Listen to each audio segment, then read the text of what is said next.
Hey, have you noticed a shift happening in the real estate marketplace? If so, you're not alone. If you're worried about wondering how you're going to survive, this video is for you. We're not only going to show you how to survive, but we're going to show you how to thrive. Check this out.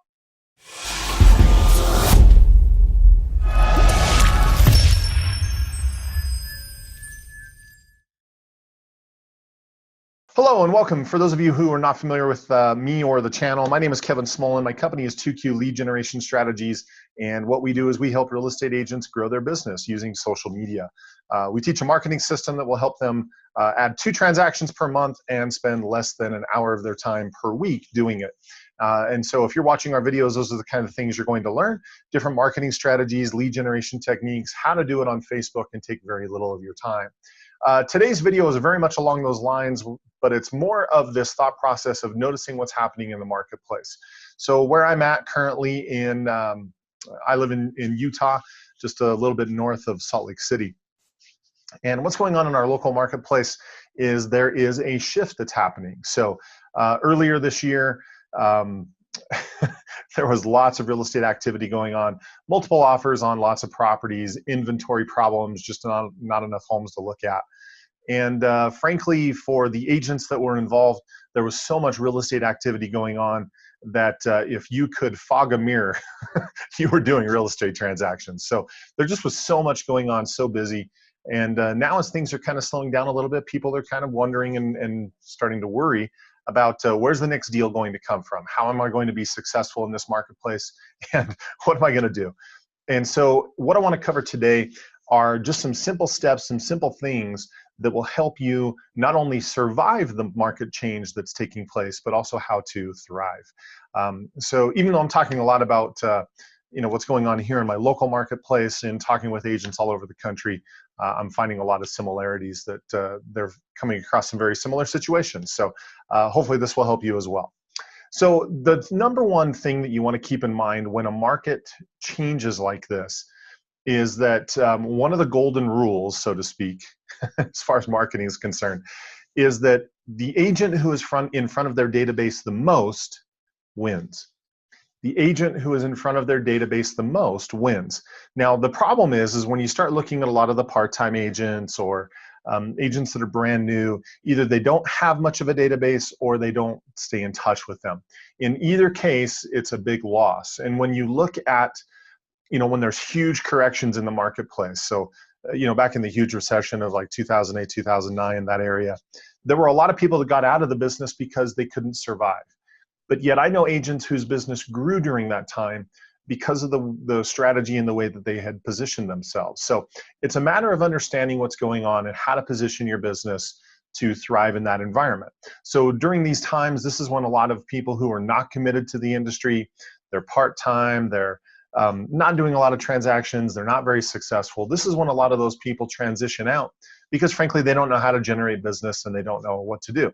And so it's critical during these times that you have a plan for marketing, that you execute it well, that you stay in front of your database. And that's a lot of what I'm going to be talking about today, as well as one additional opportunity that tends to happen during these economic cycles. So with that in mind, let me share my screen here and we'll talk you through this and show you a few things.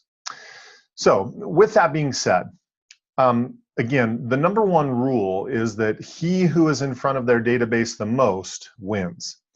And so I want to show you and teach you how to stay in front of your database. So one of the big mistakes a lot of people make with Facebook is they'll invite their friends and family to like their business page, and they think that if they just post to their page, that's staying in front of them and that they're going to have that connection, and that's the way that they're going to reach all these people. And that's about as wrong as it could possibly be. Again, if you've done any studies on Facebook, if you've watched the numbers, you know that Facebook only shows your posts to a very small percentage of the people that have liked your page. It's usually somewhere around 5, sometimes even as high as 10%, but it's a very small amount. And so if you're thinking that that's the way that you're going to stay in touch with people, that doesn't really work because a very small percentage of them are going to see it. The more preferred method is here inside Facebook in the audiences section, you can create a custom audience. And as you can see here, one of the options for creating a custom audience is doing it based on a customer file. So you can upload a list of people to Facebook and run ads directly to them. And the beauty of this, well, a couple things. Number one, you're going to be able to get a much bigger reach. You're going to be able to reach more of these people than if you just invite them to like your page and share stuff that way. And number two, it's going to be very inexpensive.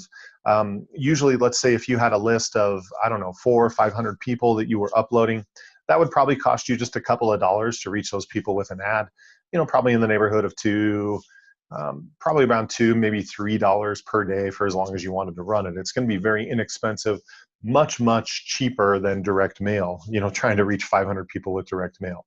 The other thing that's great about it is from their point of view, they don't know that you're targeting them specifically. On their end, as they're scrolling through their news feed and they see one of your ads, to them, it's just like, oh, you know, Kevin's running some ads and it's cool to see him, right?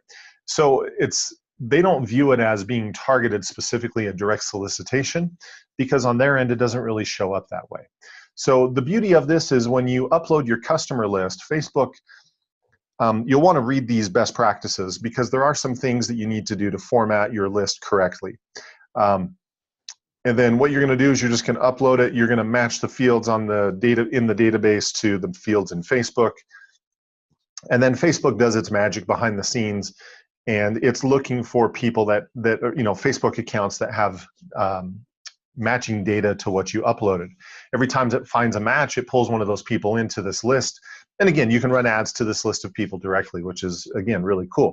So this is one of the major ways that you can stay in front of your database on a consistent basis, is by uploading your database here and running ads to stay in front of them. That way it's not taking a lot of your time.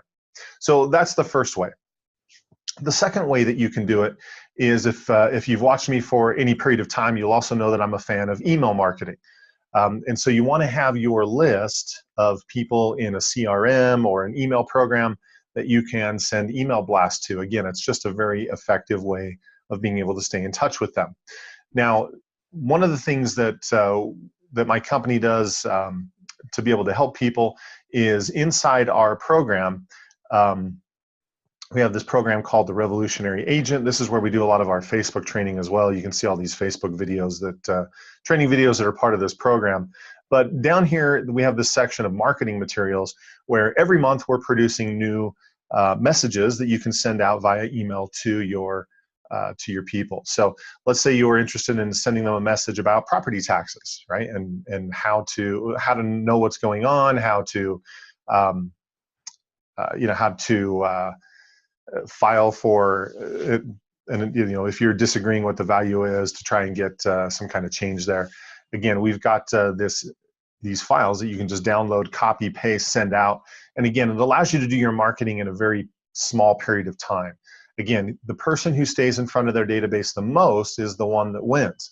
So you want to be able to do that as much as possible. So this is just one additional tool and resource that we provide people to use, are these different messages. And you can see there's messages for all kinds of things, and we use them for different purposes. But this library is constantly growing, and it just gives you one more way of being able to stay in touch with people at a very, again, leveraging your time so that it's not taking tons of your time to do it. The third thing that you can do is, again, it's all about FaceTime. It's all about staying in front of people. And Facebook has another great tool for doing that. So what you can do is on your personal profile, you want to be connecting with your friends. Now, I've pulled up this message from my wife just because she said this was the last message she sent to me, because I may have a history of watching a movie and falling asleep. So anyway, she sent this to me as kind of a joke. But I wanted to pull this up because you can actually go inside your messenger and send your friends messages, right? Send the past clients, your sphere of influence, people you want to connect with. So one of the things that people have talked about in the real estate industry for years and years and years is that you should be sending a number of handwritten thank you cards every single day. And it's a nice gesture, and it's great for staying in touch with people, and people love it. But the problem is, most agents don't carve out the time to do it. It's not leveraging your time, And most people, by the time they handwrite it and then they have to stamp it and then mail it, it usually doesn't happen. Whereas if you can just come in here and connect with people very quickly, it makes things very easy. So obviously you can come in and just type out a message to somebody, right? Blah, blah, blah, blah, blah. And that helps you stay in touch with people. And again, it's not so important what you're putting here. In fact, with these being your friends, your family, your sphere of influence, your past clients, the people that you have the greatest relationship with, I would tell you to avoid being very salesy, because you don't need to sell this group of people. It's more just about being in front of them. So you could even just say, hey, do you want to go grab some lunch this week? Or hey, here's some information I thought you might find interesting, or whatever, right? It's just about connecting. So it could just be as simple as typing out a quick text or a quick message. The other thing that's great is I highly recommend video, because it's extremely personal. So down here on this toolbar, there's this little camera icon, and when you do that, it asks you to detect a camera. It's not finding it because I'm using the camera for, for this video. But basically, what happens is you can actually just record a quick little video, send it to people, and you can stay in touch that way, right?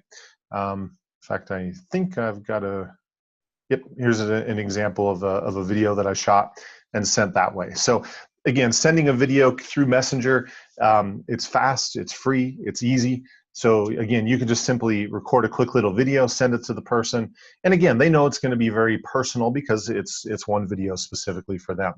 Again, the #1 rule is he who is in front of his database most wins. And this is what you want to be spending your time doing. It's not so much spending your time marketing as it is spending your time connecting. That's the biggest thing. So remember, relationships are your biggest competitive advantage when it comes to real estate. That the better you are at connecting with people and staying in touch with them and knowing what's going on, the more people will reward you with their business. The other thing that tends to happen a lot during these market shifts is we shift. Earlier, we were a buyer's market where buyers were, or excuse me, a seller's market where sellers were getting whatever price they wanted. There were multiple offers on pretty much every property. There wasn't a whole lot for buyers to choose from. So it was very much a seller's market. As things tend to change, the market shifts to the buyer's side, to where it's a buyer's market, that there's lots of inventory for them to choose, choose a home. Prices start decreasing because there's not as much buying going on. And in that environment where there's lots of inventory, that also means that there's going to be lots of expired listings. And so expired listings are another great opportunity that you can capitalize on with Facebook. The way that you would do that is just like you can upload a list of your past clients, you can just as well upload a list of expired listings. And so whatever data service you're using to get in touch with the homeowner, you can take that same data, upload it to Facebook, use that list and market to them directly. See, everybody and their dog is going to be calling them, sending them direct mail, and doing all that stuff. They're going to be a captive audience on Facebook because you're not in their face, right? And so if you can talk about why homes don't sell, what your process is for helping homes to sell in a difficult market, that's easily going to help you stand out. You can do that in a video to where they get to see you, they get to know your personality, they know what you're like, and it makes a huge impression on these people. And so expired listings are actually another way of thriving in a downturning economy where things are shifting, simply because there's lots of opportunity there if you know how to market to them. So again, we would just simply create that list, upload it to Facebook, run ads directly to them, and that ad is going to be a video, preferably, where you're talking about what your process is to market homes, why other homes don't sell, and why your process does help homes sell. That's just going to help you stand out amongst the crowd because everybody else is just doing it the old way. So these are 4 different ways that we've talked about for being able to thrive in a shifting real estate economy. So creating a list of your past clients and sphere of influence and uploading that to Facebook and running ads to them directly. We've talked about email marketing. Again, I'll leave a link in the description below that'll give you access to that online course if you're interested in that. The third thing we talked about was sending direct messages to people, whether it's text, pictures, video. I prefer video just because, again, you get to connect with people at a different level. And then the fourth thing that we just talked about was expired listings. These are just a handful of ways that you can make your business thrive in a changing economy like a lot of places are seeing right now. So with that being said, thanks for being here. The question for today, we always finish with the question of the day. Question of the day is this: what is your plan to market during this shifting economy, during this real estate shift? What is the thing that your strategy is? What is the thing that's going to help you be able to not only survive, but thrive in this upcoming economy? Leave a comment down below. Again, I will certainly comment, other people will comment, but I'm curious to see what your plan and your strategy is for the next little while as the market shifts. Lastly, I'm going to leave some links to some things down below. If you want to find out how you can be leveraging Facebook and generating more transactions, I'm going to leave a free course down below that'll show you a 4-step strategy of how to add 2 transactions per month. So I'm going to leave that link down below. I've also said I was going to leave a link down below for our online course if you want to go check that out. And that is there. As always, if you like this video, please give us a like. That just that helps us with the Facebook algorithm, or excuse me, the YouTube algorithms. Just helps us get more publicity, and we appreciate your support. Also, make sure you subscribe to our channel if you haven't already. Just click that little subscribe button that you see on the screen. You can also see it down below. Hit the little bell icon. That'll give you notifications every time we publish a new video, and that'll give you the first crack at the or the first notification of a new video every time we post, as we post these every single week. As always, thanks for your support. Appreciate you being here. Make it a great week, and we will catch you on the next video. Take care.